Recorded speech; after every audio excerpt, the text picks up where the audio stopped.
Assalamu alaikum, dear viewers, listeners, and learners. Welcome back to my another discussion.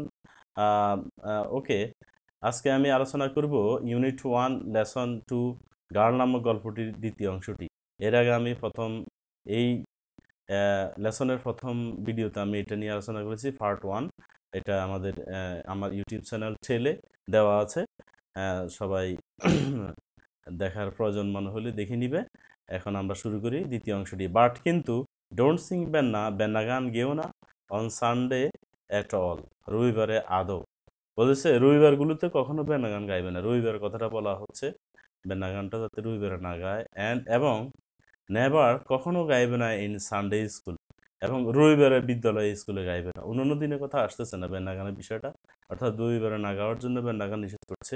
হয়তো রোববারে বেন্না গান বেন্না গান হয়তো তাদের একটা সাংস্কৃতিক গান, আঞ্চলিক ধর্মীয় দৃষ্টি যায় না ধর্মের সাথে, এই জন্য হয়তো মেয়েকে নিষেধ করছে রোববারে এই গানটা যাতে না গায়। হয়তো সোশ্যাল প্রিজিওডিস হতে পারে, সামাজিক কুসংস্কার বা একটা বিশ্বাস এটা নিয়ে বেন্না গান নিয়ে থাকতে পারে, এই জন্য মা মেয়েকে বারবার নিষেধ করছে। ডিয়ার ভিউয়ার্স, যেহেতু এটা অ্যান্টিগুয়ান, উত্তর আমেরিকার অ্যান্টিগুয়া নামক একটি দেশের লেখিকার লেখা, ওইখানে এই গল্পটির মাধ্যমে সে দেশের সংস্কৃতি ফুটে তোলা হয়েছে। ওকে, টু সি ইউ সেলাই করতে দিস ইজ হাউ, এইভাবে টু সি ইউ সেলাই করতে হয় অন বাটন, একটি বোতামের উপর। দিস ইজ হাউ, এইভাবে টু মেক তৈরি করতে হয় এ বাটন হোল, বোতামঘর, ফর বাটন, বোতামের জন্য, বোতাম লাগানোর জন্য। You have just sewed on, বলতেছে তুমি এই মাত্র যে সেলাইটা করেছো বোতাম ঘরটা, এভাবে তুমি করো, মেয়েকে বলতেছে।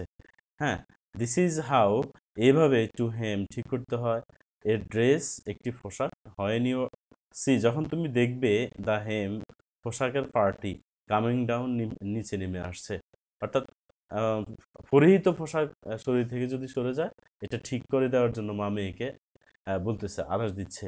এবং সো প্রিভেন্ট ইউর সেলফ, তাই টু প্রিভেন্ট রক্ষা করো নিজেকে, ইউর সেলফ নিজেকে, ফ্রম লুকিং দেখা থেকে, লাইক দ্য স্লাট দুশ্চরিত্রা মেয়ের মতো, অর্থাৎ পোশাক আশাকের অশ্লীলতার বিষয়টি মেয়েকে বারবার মা নিষেধ করছে, লেখিকা সেটা আমাদেরকে জানান দিচ্ছে।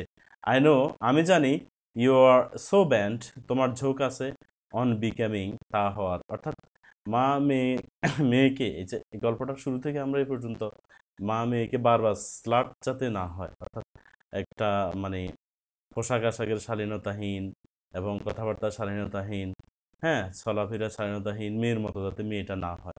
স্লাট মানে দুশ্চরিত্রা, অর্থাৎ দুশ্চরিত্রা মেয়ের মতো যাতে না হয়, সে কথাটাই মা মেয়েকে বারবার সতর্ক করছে। দিস ইজ হাউ, এইভাবে ইউ আয়রন, তুমি ইস্ত্রি করো ইয়োর ফাদার্স খাকি শার্ট, তোমার পিতার খাকি শার্টটি, সো দ্যাট যাতে করে, it doesn't have a crease, এই শার্টের উপরে কোনো ভাঁজ না পড়ে, অর্থাৎ ইহাতে কোনো ভাঁজ না পড়ে। দিস ইজ হাউ, এভাবে ইউ আয়রন, তুমি ইস্ত্রি করো ইউর ফাদার্স খাকি প্যান্টস, তোমার পিতার খাকি প্যান্টগুলো, সো দ্যাট যাতে করে, they don't have a crease, অর্থাৎ ফ্যানগুলোতে বা সেগুলোতে যাতে কোনো ভাঁজ না পড়ে। দিস ইজ হাউ, এইভাবে ইউ গ্রো অকরা, তুমি অকরা চাষ করো। গ্রো অর্থ চাষ করা, ফলানো, জন্মানো। ফার, দূরে, ফ্রম দি হাউস, বাড়ি থেকে, অর্থাৎ বাড়ি থেকে দূরে, একটু দূরে কোনো স্থানে তুমি অকরা ঢেঁড়স চাষ করো। কারণ কারণ অকরাটি হারবার্স, অকরা গাছ আশ্রয় দেয় রেড অ্যান্ডস, লাল পিঁপড়াকে।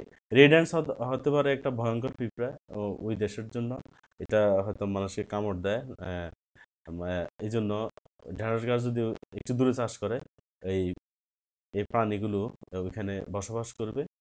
হ্যাঁ, এটা হয়তো বুঝতে পারে। হয় যখন ইউ আর গ্রোয়িং, তুমি চাষ করবে ড্যাশিন কচু, মেক শিওর নিশ্চিত হও, ইট গেটস যাতে ইহা পায়, অর্থাৎ কচু চারাগুলো যাতে পায় প্ল্যান্টি অফ ওয়াটার্স, প্রচুর পানি।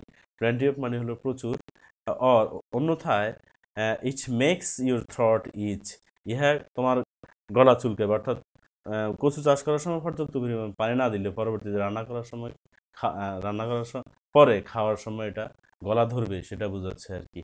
অর্থাৎ এখানে শাকসবজি চাষের বিষয়টা মেয়েকে শেখাচ্ছে মা। ওকে, এখানে থ্রট অর্থ গলায়, ইচ মানে হলো চুলকানো, ITCH itch, it makes your throat itch, এটা পুরোটা মেক অর্থ তৈরি করা।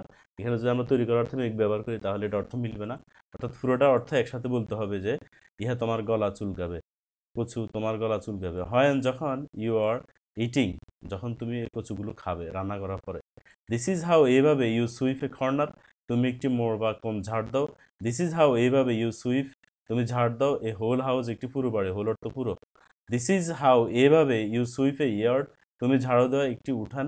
দিস ইজ হাউ, এইভাবে ইউ স্মাইল, তুমি মৃদু হাসো টু সামওয়ান, কারোর সাথে, কোনো একজন ব্যক্তির সাথে। You don't like too much, হ্যাঁ যাকে তুমি, যদি তুমি তাকে খুব বেশি পছন্দ না করো তারপরে তুমি তার সাথে এভাবে মৃদু হাসবে, মা মেয়েকে শিখাচ্ছে।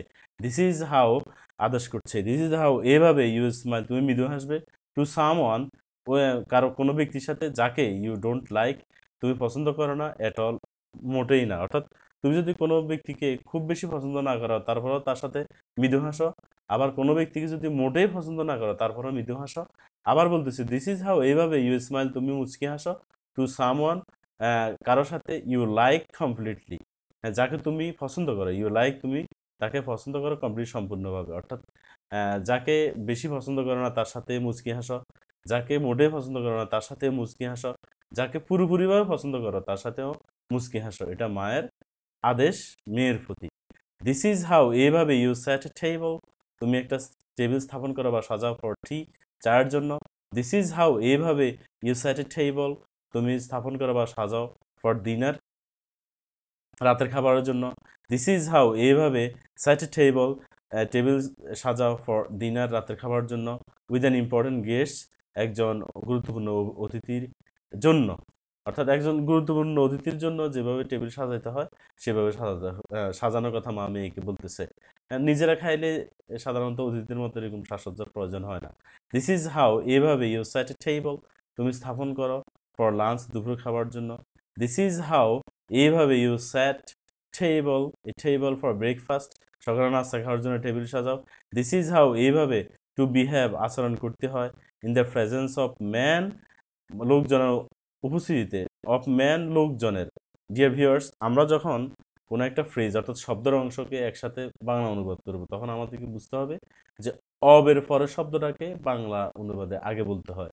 যেমন of man, in the presence of man, উপস্থিতিতে, in the presence of man, লোকজনের। এখন আমরা যদি বাংলা অনুবাদ করতে তাহলে বলতে হবে লোকজনের উপস্থিতিতে। ওকে, আমরা এটা খেয়াল করব পরবর্তীতে। হু ডোন্টস নো ইউ, যে তোমাকে চিনে না ভেরি ওয়েল, খুব ভালোভাবে। বলতেছে অপরিচিত কোনো ব্যক্তির উপস্থিতিতে তুমি খুব ভদ্র আচরণ করবে তাদের সাথে। অ্যান্ড দিস ওয়ে, এইভাবে, দে ওন্ট রিকগনাইজ, তোরা তোমাকে মনে করবে না বা শনাক্ত করবে না, ইমিডিয়েটলি, তাৎক্ষণিকভাবে, দ্য স্লাট, দুশ্চরিত্রা নারী হিসেবে, খারাপ মেয়ে হিসেবে তারা তোমাকে ভাববে না, অভদ্র মেয়ে হিসেবে ভাববে না। আই হ্যাভ ওয়ার্নড ইউ, আমি তোমাকে সতর্ক করেছি। আই হ্যাভ ওয়ার্ন, আমি সতর্ক করেছি। ওয়ার্ন তো সতর্ক করা, প্রেজেন্ট পারফেক্ট টেন্স, এখানে ক্রিয়ার সাথে এসি যুক্ত হবে। করা, করেছি, করো থেকে করেছি, এই যে ক্রিয়ার সাথে করো শব্দের সাথে এ কারের ফলে সরাসরি কিছু যুক্ত হয়েছে, এটা প্রেজেন্ট পারফেক্ট টেন্স হওয়াতে। ইউ আর তো তোমাকে। এগেনস্ট বিকামিং, এই খারাপ মেয়ে হওয়ার বিষয়টি, হওয়ার বিরুদ্ধে তোমাকে আমি বারবার সতর্ক করেছি, এখনো করছে। অর্থাৎ এই যে স্লাট কথাটা বারবার আসতেছে আমাদের এই গল্পটার মধ্যে, অর্থাৎ ওই দেশের সাংস্কৃতিক যে প্রথা, ওই মেয়েদের আচার আচরণ থেকে মেয়েকে সতর্ক করছে মা। নিশ্চিত করো টু ওয়াশ, পরিষ্কার থাকাটা, প্রত্যেক দিন, এভরিডে, এমনকি ইভেন ইফ, এমনকি যদি, ইট ইজ, ইহা হয়ে থাকে, উইথ ইউর ওন স্পিড, নিজের থুতু, হ্যাঁ, অর্থাৎ নিজের থুতু যদি মুখ দিয়ে আসে তারপরে সেটা তুমি পরিষ্কার করবে, দূরে কোথাও ফেলবে। এটাই হলো মানে এই কথাটা মেয়েকে বুঝাচ্ছে মা। ডোন্ট স্কোয়াট ডাউন, হাঁটু গড়িয়ে বসো না, টু প্লে মার্বেলস, মার্বেল খেলতে। ইউ আর নট এ বয়, তুমি ছেলে নও। ইউ নো, তুমি জানো। ডোন্ট ফিক, বলতেছে, আবার মা বলতেছে তুমি ছেলেদের মতো অবাধে চলাফেরা, সরি, খেলাধুলা করবে না। হ্যাঁ, কারণ ছেলে আর মেয়ে এক নয়, এটা মা মেয়েকে বোঝাতে চাচ্ছে। ওকে, ডোন্ট ফিক, তুলনা, পিপলস ফ্লাওয়ার্স, লোকজনের ফুল। ইউ মাইট ক্যাচ সামথিং, বলতেছে তুমি কারো ফুল তুলতে যাবে না, তোমার হাতে কোনো কাটা লাগতে পারে। এখানে সামথিং, ক্যাচ সামথিং মানে মাইট, হয়তো কোনো কাটা লাগতে পারে। ইউ, তোমার, এখানে ইউর হ্যান্ড বুঝেছে, ইউ দ্বারা দিয়ে ইউর হ্যান্ডকে বোঝানো হয়েছে। আমরা এটা বুঝে নিব। ডোন্ট থ্রো স্টোনস, নিক্ষেপ করো না পাথর, অ্যাট ব্ল্যাক বার্ডস, কালো পাখিদের। কালো পাখিরা হয়তো এমন ধরনের পাখি যেগুলো ফসলের ক্ষতি করে থাকে। মা মেয়েকে বলছে যে কালো পাখিদের দিকে পাথর নিক্ষেপ করবে না, কারণ সব সব কালো পাখি আবার ফসলের ক্ষতি করে না, এটা মা বলতে চাচ্ছে আর কি। কারণ because it might not be, ইহা নাও হতে পারে, এ ব্ল্যাক বার্ড, একটি কালো পাখি, অ্যাট অল, আদৌ। ওকে, দিস ইজ হাউ, এভাবে, টু মেক, তৈরি করতে হয়, এ ব্রেড পুডিং, একটি রুটির পুডিং। দিস ইজ হাউ, এভাবে, টু মেক, তৈরি করতে হয়, দোকানা। ওকে, দিস ইজ হাউ, এভাবে, টু মেক, তৈরি করতে হয়, পিপার ফট, অর্থাৎ চাল মশলাদার ঝোল। Okay dear viewers and listeners, আমি এ পর্যন্ত এটা ভিডিওটা করছি, আর ভিডিওটা লম্বা করতে চাচ্ছি না। পরে ভিডিওতে তৃতীয় অংশটি আলোচনা করব, অর্থাৎ এই যে এখান থেকে আলোচনা করব। দুটি ভিডিও আমাদের, আর যে অংশটি রয়েছে এটা আরেকটা ভিডিওতে শেষ হয়ে যাবে ইনশাল্লাহ। অর্থাৎ ইউনিট 1 লেসন 2 এর দুটি ভিডিও ক্লাস অলরেডি আমরা করে ফেলেছি। পরবর্তী ভিডিও দেখে করে আমরা পরের অংশটি শেষ করে ফেলবো ইনশাল্লাহ। ওকে, সবাইকে দেখার আমন্ত্রণ রইল, ধন্যবাদ।